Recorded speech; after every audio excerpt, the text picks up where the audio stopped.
Coucou, on se retrouve encore aujourd'hui pour parler des différentes stratégies de trading. D'abord, sachez qu'il existe une bonne dizaine de stratégies de trading qui sont utilisées par les traders professionnels, mais j'en ai décelé les meilleures.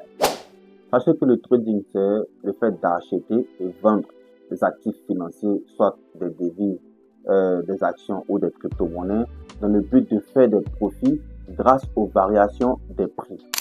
Sachez qu'il existe plusieurs techniques de trading, n'est-ce pas?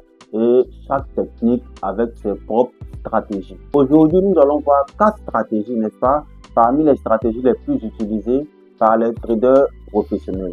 Et sans plus tarder, nous allons commencer par la première stratégie qui est le day trading. Alors, c'est quoi le day trading? Le day trading, n'est-ce pas? C'est d'acheter et vendre des cryptos le même jour. L'objectif ici du day trading, n'est-ce pas? C'est de profiter des fluctuations journalières. Aussi, il nécessite une analyse technique, n'est-ce pas? Une attention constante et des plateformes rapides.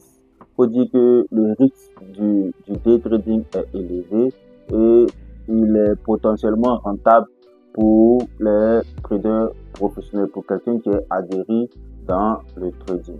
La deuxième technique, n'est-ce pas, c'est le swing trading.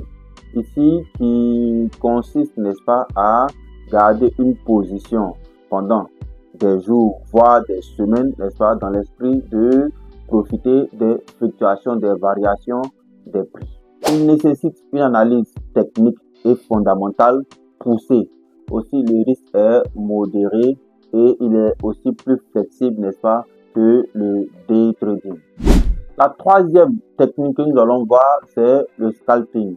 Son principe, il est de réaliser des profits sur des petites variations de prix. Il ne dure que quelques minutes, voire quelques secondes, n'est-ce pas, et nécessite une forte réactivité, une analyse technique très poussée et une bonne gestion de stress. Il faut dire aussi que le risque, n'est-ce pas, du scalping est très élevé. Alors donc, il faut être bien formé, bien aguerri dans le trading, surtout le scalping, pour pouvoir maîtriser cette technique. Alors, la quatrième et dernière technique que nous allons voir, c'est le holding. Lui, son principe, c'est d'acheter une crypto et de la garder pendant longtemps. Aussi, l'objectif est de miser sur la durée, n'est-ce pas, en espérant que l'actif, n'est-ce pas, va prendre de la valeur au fil du temps. Il faut dire que c'est une stratégie qui est passive, n'est-ce pas? On n'est pas obligé d'être cramponné à son écran pour voir forcément les variations des prix, vu qu'on a misé sur la durée, sur des années, voire sur plusieurs années. Donc du coup, en espérant, n'est-ce pas, que l'actif va prendre de la valeur au fil du temps. Il faut dire aussi que son risque il est moyen, il est modéré, et que on peut même dire qu'il est faible, hein, et que aussi ça dépend de l'espoir, n'est-ce pas, de l'étude que vous avez fait dans le projet. Est-ce que le projet il est fiable? Est-ce qu'il est viable, n'est-ce pas, dans la durée? Voilà, parce qu'il y a des projets qui sortent, qui sont prometteurs dans le début, et puis à la fin, paf, ils coulent, n'est-ce pas? Par contre, il y a des projets qui commencent timidement et au fur et à mesure qu'ils prennent de la valeur, au fur et à mesure qu'ils montent crescendo. Moi, personnellement, c'est la stratégie que j'utilise, n'est-ce pas, qui est le holding, parce que le risque, il est moins élevé, n'est-ce pas, et on a le temps, n'est-ce pas, de voir et d'étudier les différents projets, d'investir, avant d'investir là-dedans, n'est-ce pas, et selon moi, c'est la stratégie la plus sûre. Il faut dire qu'en dehors de ces 4 stratégies, il y a aussi plusieurs stratégies, n'est-ce pas, qui sont utilisées par les traders professionnels. Et parmi ces stratégies-là, il y a le trading sur breakout, n'est-ce pas, qui consiste, n'est-ce pas, à entrer dans une position lorsque le prix casse soit un support ou bien une résistance. Le trading sur algorithme, n'est-ce pas, qui consiste à utiliser des robots ou des bots, n'est-ce pas, pour trader automatiquement. Le trading contrarien qui, lui, n'est-ce pas, consiste à aller à compte courant, c'est-à-dire que le trader, il achète quand tout le monde vend et il vend quand tout le monde achète. Comme je te le disais Moi, personnellement, la technique que j'utilise, c'est le holding. Tu n'as pas besoin d'être tout le temps sur ton téléphone ou sur ton ordinateur, n'est-ce pas, pour suivre les mouvements du marché. Aussi, il faut dire qu'avec le holding, n'est-ce pas, tu as le temps, n'est-ce pas, d'étudier un projet, de l'étudier, de voir la capitalisation boursière, de voir l'équipe qui est derrière le projet, de voir si le projet est viable, n'est-ce pas, dans la durée, bien sûr, et tu as le temps d'investir petit à petit, n'est-ce pas? Et avec le trading, il y a moins de risques. Le risque de perte est vraiment minime parce que, en général, les crypto-monnaies, depuis leur création, ont tendance à grimper, à part vraiment les crypto-monnaies qui n'ont aucun projet solide derrière elles, qui chutent comme Link, malheureusement.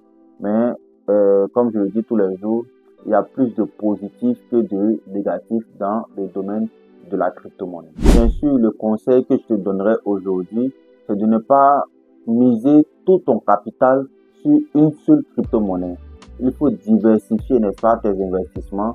Si par exemple, tu as un capital de n'importe quoi, 100 $, n'est-ce pas, tu peux mettre 50% de ton capital sur le Bitcoin, n'est-ce pas, et peut-être 20% sur Ethereum, 15% sur Solana, peut-être 10% sur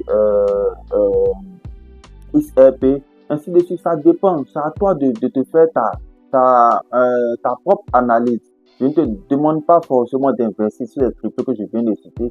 C'est simplement un exemple, n'est-ce pas, pour te dire de diversifier ton portefeuille, n'est-ce pas. Il y a moins de risques dans la diversification des portefeuilles. Le dernier conseil que je veux te donner, c'est d'avoir une stratégie de take profit. Parce que ça ne sert à rien de garder tes crypto-monnaies sans jamais prendre des profits. Parce que c'est là même qui est, c'est tout le bénéfice qu'il y a dans le trading. C'est-à-dire avoir du bénéfice. C'est ça l'essence même du trading. Donc du coup, il faut avoir une stratégie, une bonne stratégie. C'est-à-dire, on rentre à un certain niveau et quand on arrive à un certain pourcentage, n'est-ce pas, il faut pouvoir retirer au moins le profit. Ça dépend de vous. Vous pouvez soit vous fixer un certain nombre d'années sur lesquelles vous allez retirer vos profits, ou bien vous fixez un certain nombre de pourcentages, soit 50%, 100%, vous retirez des profits. Vous pouvez aussi avoir 2 ou 3 portefeuilles, n'est-ce pas, où vous allez faire du holding à long terme, à très long terme sur un portefeuille, n'est-ce pas, et aussi du swing trading, n'est-ce pas, sur un autre portefeuille où là vous allez prendre des profits au fur et à mesure que vous allez trader. Sachez que c'est à vous-même de vous faire votre propre idée, de faire vos propres analyses, n'est-ce pas, et de faire vos choix.